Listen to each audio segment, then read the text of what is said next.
Pernah nggak sih kalian merasa capek, kulit kusam, dan kayaknya kok tua sebelum waktunya? Tenang, kalian nggak sendirian.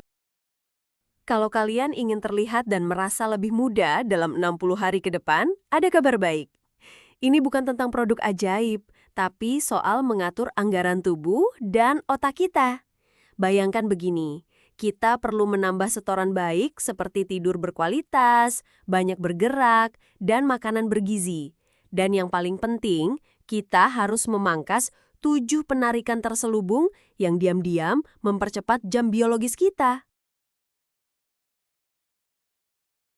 Yang pertama, dan ini sering banget kita lakukan, kurang tidur. Kita sering anggap tidur itu kayak update software opsional, sampai akhirnya sistem kita ambruk. Padahal DNA kita mencatat semuanya. Studi dari jurnal Nature tahun 2024 menunjukkan insomnia kronis itu mempercepat jam epigenetik Grim Age. Ini penanda resiko kematian loh. Sederhananya, kalau cuma tidur 6 jam semalam, sel-sel kita bisa menua lebih cepat dari usia kita sebenarnya. Solusi saya jadwalkan rapat padam lampu di kalender jam 10 malam. Awalnya aneh, tapi pengingat visual ini ampuh banget buat stop email larut malam atau maraton streaming. Dalam 3 minggu, detak jantung istirahat saya turun, dan lingkaran hitam di bawah mata kayak dihapus pakai concealer. Coba deh hitung, 56-60 jam tidur per minggu itu sama dengan 8 malam penuh perbaikan sel setiap 30 hari. Ini investasi yang hasilnya kelihatan di cermin. Kebiasaan kedua, hidup terikat di kursi alias mager. Sadar nggak, kita duduk lebih lama dari ngecharge HP. Padahal, olahraga teratur itu menjaga telomer, tutup pelindung DNA kita biar nggak cepet aus. Kalau nggak aktif, telomer menyusut lebih cepat. Bayangin telomer itu kayak ujung plastik tali sepatu. Kalau rusak, talinya berantakan.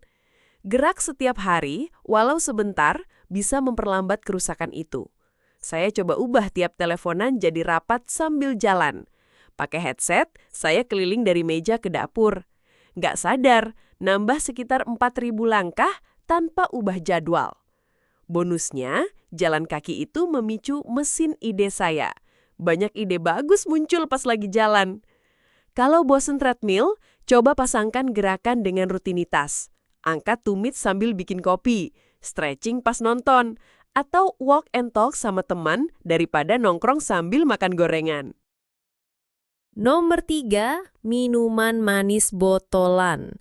Ya, termasuk minuman soda kekinian yang kelihatannya nggak berbahaya itu. Peneliti Harvard menemukan tiap tambahan minuman manis meningkatkan risiko kematian kardiovaskular sebesar 8% pada penderita diabetes tipe 2. Di dalam tubuh, fruktosa itu juga mengikat kolagen kulit, membentuk zat jahat bernama ages yang bikin jaringan kaku dan kerutan makin dalam, kayak wajah kita dibungkus plastik. Coba deh catat asupan cairan kalian selama seminggu. Mungkin kaget lihat ada 200-400 kalori nyelonong lewat sedotan. Ganti setengahnya dengan air putih atau teh tawar. Lihat deh, energi jadi lebih stabil. Kebiasaan keempat, ini nih biang keroknya, mengejar adrenalin selalu aktif alias stres. Saat notif email bikin kortisol melonjak, tubuh kita mikir lagi lari dari singa, padahal kita cuma duduk. Stres kronis itu memperpendek telomer, memicu peradangan, dan merusak perbaikan kolagen. Rugi banget kan? Penawar saya sederhana, jeda 5-5-5. Sebelum balas email menegangkan, saya tarik napas pelan 5 hitungan, tahan 5 hitungan, hembuskan 5 hitungan.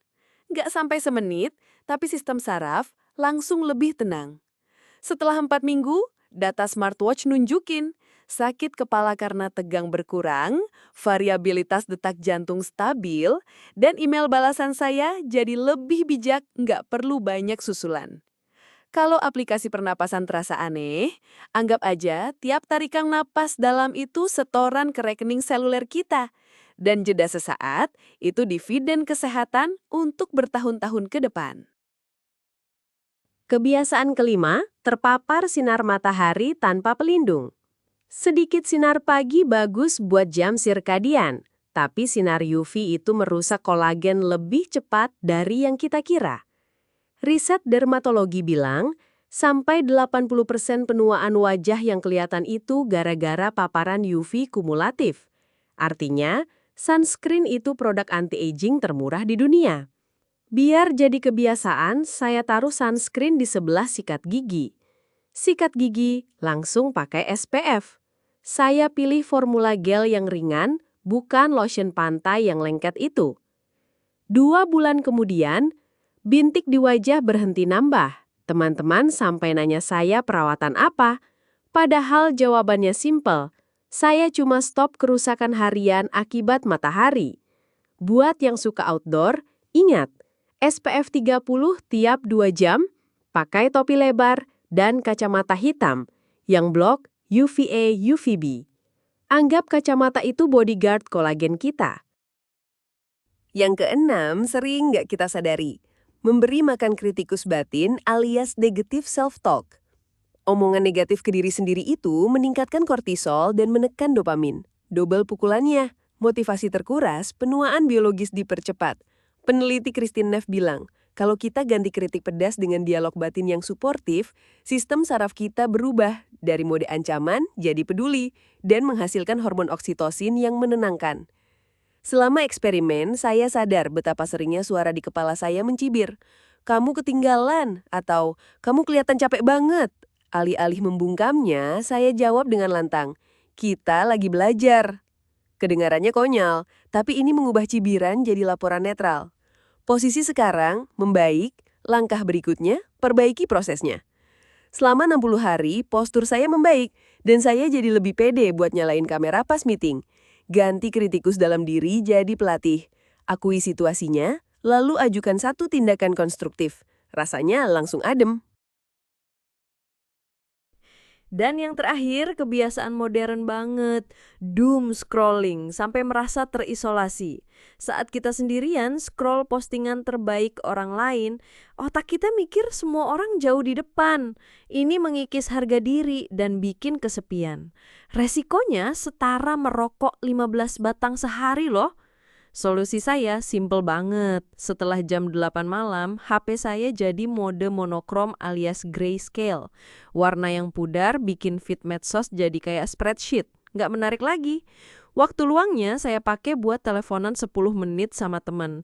Ini meningkatkan oksitosin dan bikin akhir hari jadi positif. Nggak perlu hapus medsos kok, tapi kita perlu mengendalikannya. Batasi aplikasi sosial 45 menit sehari. Dan tiap habis scroll, usahakan ada satu interaksi nyata. Ngobrol sambil ngopi, kirim pesan suara, atau jalan sebentar sama tetangga. Jadi, itu dia 7 kebiasaan yang diam-diam bikin kita cepet tua dan cara